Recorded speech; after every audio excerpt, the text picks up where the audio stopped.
Hello everyone, আজকে আমি এই মুহূর্তে রয়েছি নিউ টাউনের জগন্নাথ মন্দিরে। কিন্তু জগন্নাথ মন্দির তো বন্ধ, এখন গর্ভগৃহ বন্ধ। কারণ এখন আমাদের প্রিয় প্রভু জগন্নাথ দেবের জ্বর এসেছে। আর এই 14 দিন, অর্থাৎ কিনা স্নানযাত্রার পর থেকে রথ অবধি এই 14 দিন জগন্নাথ প্রভুকে দর্শন করা যায় না। তিনি কাউকে দর্শন দেনও না এবং তাকে এই সময় দর্শন না করাই ভালো। তাই তিনি এখন মাথায় পটলের বালিশ আর গায়ে কলমি শাক চাপা দিয়ে শুয়ে আছেন। আর কেন এই জ্বরটা আসে আর এই জ্বরের সময় তিনি কি করেন, আজকে কিন্তু আমরা ব্লগ থেকে সেটাই জানবো। কিন্তু তার আগে বলি, আপনারা যারা আমার প্রথমবার ব্লগ দেখছেন তারা অবশ্যই সাবস্ক্রাইব করবেন, লাইক করবেন, শেয়ার করবেন। আর আপনারা একটা লাইক বা কমেন্ট আমাকে অনেক বেশি মোটিভেট করে। তাহলে চলুন জানি যে জগন্নাথ প্রভুর জ্বর কেন আসে এবং জ্বরের সময় প্রভু কী লীলা করেন। তো প্রতি বছর জগন্নাথকে স্নানযাত্রার সময় 108 কলসে জলে স্নান করানো হয় এবং তারপরে প্রভু জগন্নাথের যথারীতি জ্বর চলে আসে।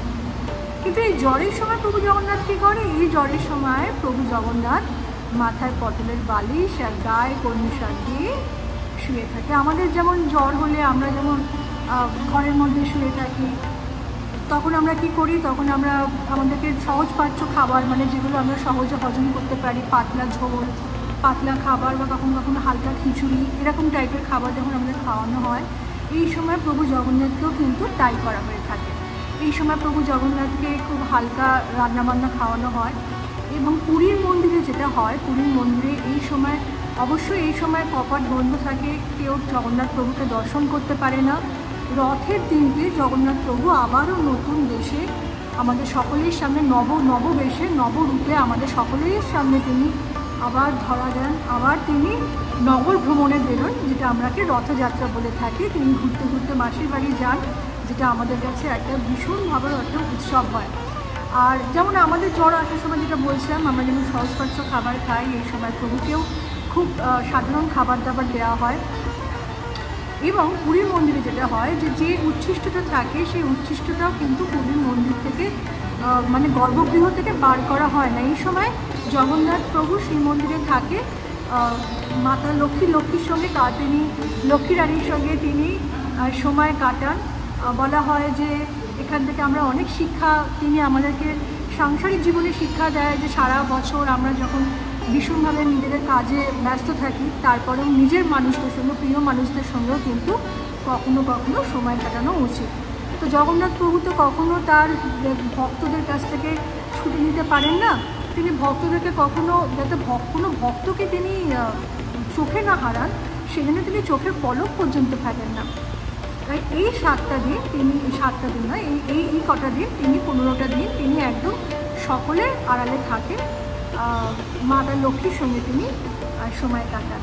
আর এই যে উচ্ছিষ্ট কথা বললাম, যে এই 15 দিন ধরে একমাত্র মন্দিরে যারা পুরোহিত থাকে তারাই একমাত্র গর্ভগৃহে প্রবেশ করে জগন্নাথ দেবকে ভোগ লাগায় এবং তারাও সেই উচ্ছিষ্ট পর্যন্ত এই 15 দিন বার করা হয় না। এবং অদ্ভুত ব্যাপার যে পুরীর মন্দিরে এই যে এতগুলো দিন ধরে যে উচ্ছিষ্টগুলো থাকে, সেটাও পুরোহিত মশাই গ্রহণ করেন এবং কোনোরকম তাতে কোনো, কিন্তু আমাদের বাড়িতে যেমন খাবার দাবার রাখলে অনেক সময় গন্ধ হয়ে যায়, তাতে কিন্তু মন্দিরের, জগন্নাথ মন্দিরের গর্ভগৃহে কিন্তু কোনো রকম কোনো গন্ধ হয় না। এটা হচ্ছে একদম প্রভুর কৃপা বলা যেতে পারে, এটাই হচ্ছে প্রভুর লীলা।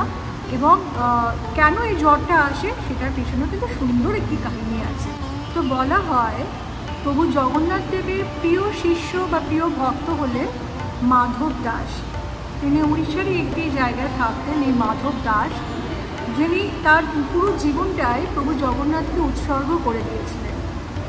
সেই মাধব দাস দিন রাত্রি প্রভু জগন্নাথের সেবা করতেন। মাধব দাস এক সময় হঠাৎ করে ভীষণভাবে প্রচণ্ড অসুস্থ হয়ে যায়। তাকে এমন এক রোগে আক্রান্ত হয় যে সেই রোগের জন্য তিনি বিছানা ছেড়ে উঠতে পারেন না। কিন্তু তবুও তিনি সেই কন্ডিশনেও, সেই অবস্থাতেও তিনি প্রভু জগন্নাথ দেবের সেবা করতে ভোলেননি। কিন্তু তার শরীর এতটাই খারাপ হয়ে যায় যে তিনি বিছানায় শুয়ে শুয়ে মলমূত্র কখন তিনি ত্যাগ করে ফেলেন যে তিনি বুঝতেই পারেন না।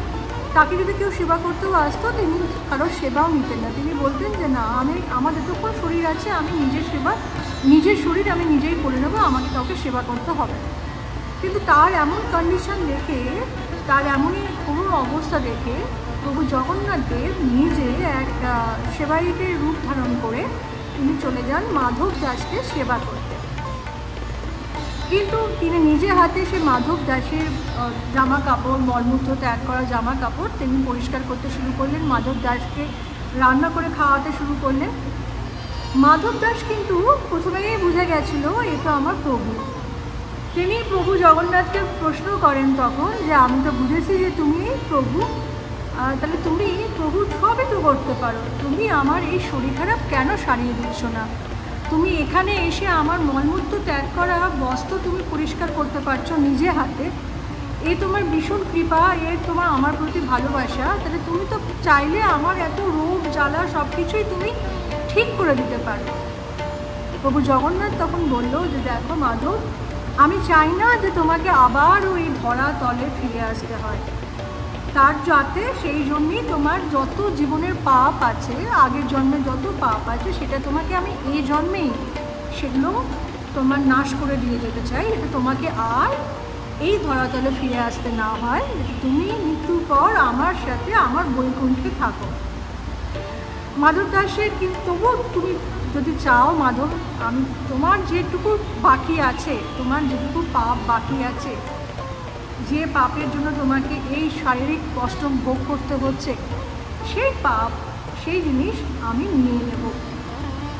এই কথা বলাতেই প্রভু জগন্নাথ দেব এই 108 কলস জলে স্নান করেন এবং তার মাধব দাস যেহেতু তার প্রিয় ভক্ত ছিল এবং তার যেটুকু বাকি ছিল, আর 14 দিন মতো তিনি বলেইছিলেন যে আর 14 দিন যদি তুমি কষ্ট করো মাধব দাস, তাহলে তোমাকে আর এই ধরাতলে ফিরে আসতে হবে না।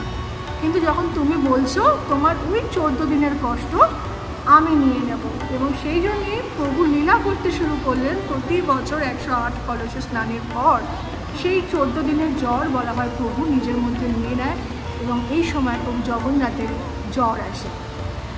আর ঠিক এরপরেই প্রভু জগন্নাথ 14 দিনের পর 15 দিনের মাথায় তিনি আবার নবরূপে নববেশে সকলকে ধরা দেওয়ার জন্য তিনি মন্দিরের বাইরে রথযাত্রা করে নগরভ্রমণ করেন। এখানেও প্রভুর লীলা আছে, যেহেতু অনেক ধর্মের মানুষরা, শুধুমাত্র সনাতন হিন্দু ধর্মের মানুষরাই যেহেতু পুরীর মন্দিরে যাওয়ার প্রবেশ অধিকার আছে, আর বাকি কোনো ধর্মের মানুষদের অধিকার নেই প্রভু জগন্নাথ দেবকে পুরীর মন্দিরের ভেতরে গিয়ে দর্শন করার, সেহেতু তাদেরকে দর্শন দেওয়ার জন্য প্রভু নিজে এই সময়, রথের সময় বেরিয়ে আসে, যাতে সমস্ত ধর্মের মানুষ সবাই যাতে প্রভুর দর্শন পায়। এই হচ্ছে এক লীলা, জগন্নাথ প্রভুর লীলা। এবং জগন্নাথ প্রভুর রথ যাত্রা আর কিছুদিন বাদেই। তো আপনাদের আজকের ব্লগ কেমন লাগলো, কেন জগন্নাথ প্রভুর জ্বর আসে আমি বলার চেষ্টা করলাম, আর এই সময় তিনি কী করেন সেটাও আমি আপনাদেরকে বলার চেষ্টা করলাম। আর সবাই ভালো থাকবেন, আর সাবস্ক্রাইব করবেন, আর লাইক করবেন, ভালো লাগলে শেয়ারও করবেন।